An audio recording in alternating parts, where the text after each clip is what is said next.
Toutes les mesures qui vont vous être dévoilées ont été méticuleusement réfléchies et chiffrées. J'ai la conviction qu'Avignon va retrouver la place qu'elle mérite, et c'est toute l'énergie avec mon équipe que nous déploierons pour que ce soit le cas. Tous les chiffres que je vais vous communiquer sont issus de l'Observatoire des finances et de l'action publique locale. Avignon est face à un défi majeur, et nous allons le relever pour vous. Entre 2018 et 2024, l'encours de la dette de la ville a augmenté de plus de 21%, soit une progression de 39 millions d'euros. C'est ce que j'appelle le « quoi qu'il en coûte » avignonnais. Avignon atteint à ce jour 220 millions d'euros de dette, soit 2 391 euros de dette par habitant, bien au-dessus de Nîmes et de Aix. 1 722 pour Nîmes, 990 pour Aix. Malgré la situation, nous n'augmenterons pas les impôts des Avignonnais pour préserver leur pouvoir d'achat. Nous n'augmenterons pas les impôts car ils sont déjà trop élevés. Donc nous avons recherché quels étaient les moyens pour la ville de faire des économies et d'avoir plus de recettes.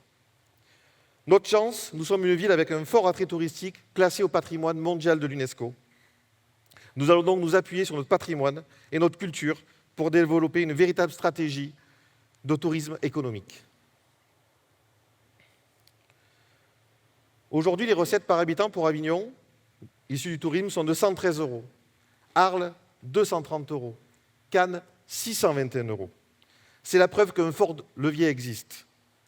Nous avons donc conçu un business plan pour qu'Avignon développe son chiffre d'affaires en matière de tourisme, mais pas seulement.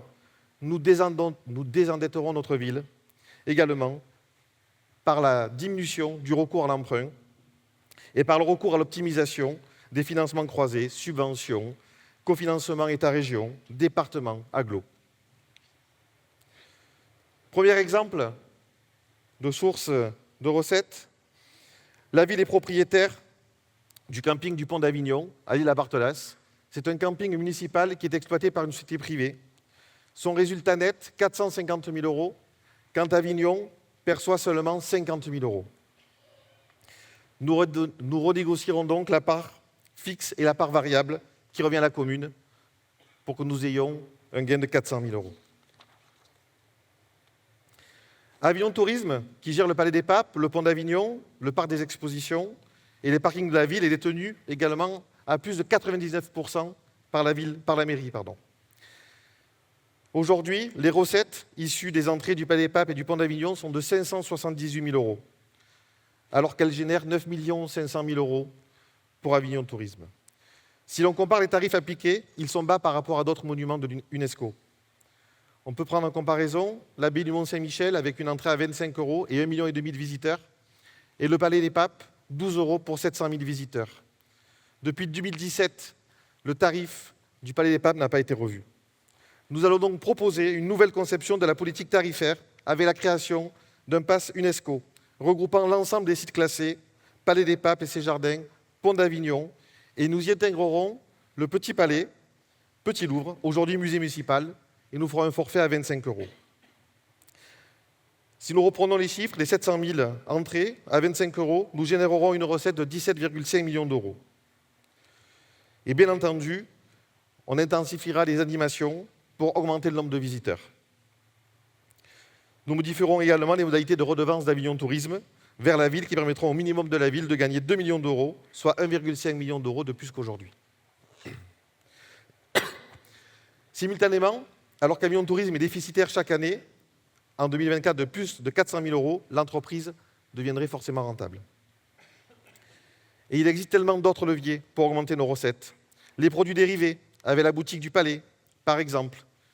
Je contacterai Lego et leur proposerai un partenariat pour un pont d'Avignon et un Palais des Papes en Lego. L'été, nous pourrons ouvrir l'accès du pont d'Avignon jusqu'à 23 h par exemple. Mais qui dit touriste, dit parking. Aujourd'hui, les parkings des Halles, du Palais des Papes, de la gare, appartiennent à la ville et nous rapportent 2 millions d'euros.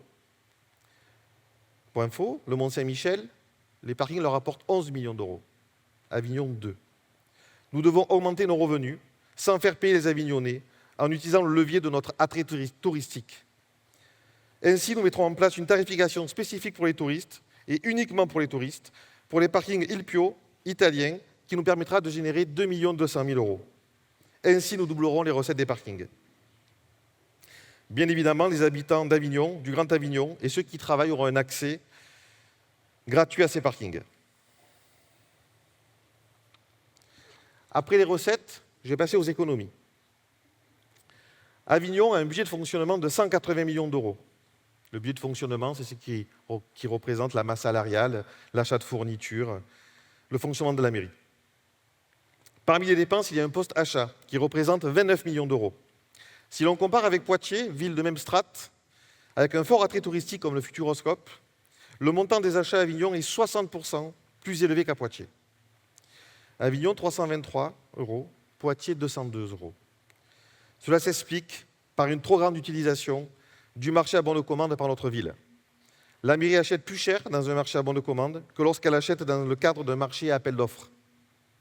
Cela concerne par exemple l'achat de fournitures, les prestations de sociétés de sécurité. Il faudra avoir un recours plus important aux appels d'offres qui sont plus économiques car il y a une mise en concurrence. Ainsi, nous pourrons réduire les dépenses de 10% et gagner au minimum 2,9 millions d'euros. Sur les dépenses de fluides, d'eau, d'électricité, de gaz, de carburant, nous lancerons des études thermiques et énergétiques. Le gain de la rénovation thermique et des économies d'énergie permettront de réduire la facture d'au moins 1 million d'euros. Autre levier de réduction des dépenses, les sommes astronomiques dépensées en bureau d'études. Un exemple, 730 000 €. 730 000 € pour Tessélis dans le cadre de la rénovation de la Rutière. Ça, c'est juste pas possible. Nous nous appuierons sur notre service urbanisme de la mairie et sur la mise en concurrence des bureaux d'études. 1 million d'euros de plus d'économie. Et puis actuellement, la Chambre régionale des comptes étudie les comptes de la municipalité. Aussi, nous pourrons nous appuyer sur leurs rapports et leurs recommandations pour corriger ce qui doit l'être. Du coup, nous n'aurons pas dépensé des milliers d'euros pour la réalisation d'un audit financier. Autre poste de dépense, la masse salariale. Avignon, par habitant, 1 007 €.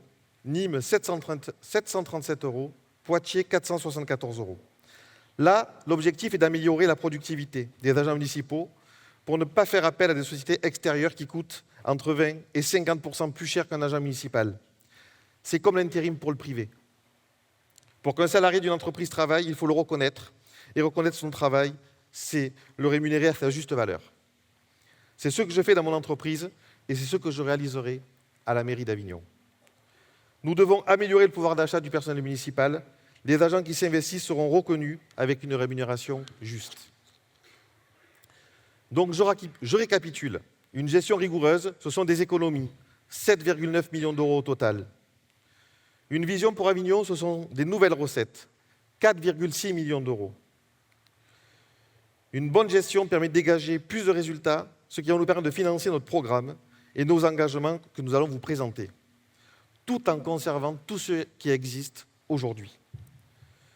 Au total, nous aurons donc 12 500 000 € parce que nous allons combattre le gaspillage. Et comment on le combat? Je vous donne un exemple. La construction de l'école Joly-Jean. Le budget initial était de 11 millions d'euros. Il a fini à 15. Tout ça parce qu'on ne suit pas les chantiers, entre autres. Il faut qu'on combatte le gaspillage, je le répète. Il faut qu'on combatte le manque de rigueur financière parce que respecter l'argent public est finalement juste respecter notre argent, l'argent de notre travail. Nous aurons une gestion de bons pères de famille. Et je pourrais continuer encore, parce qu'il y a d'autres leviers de recettes.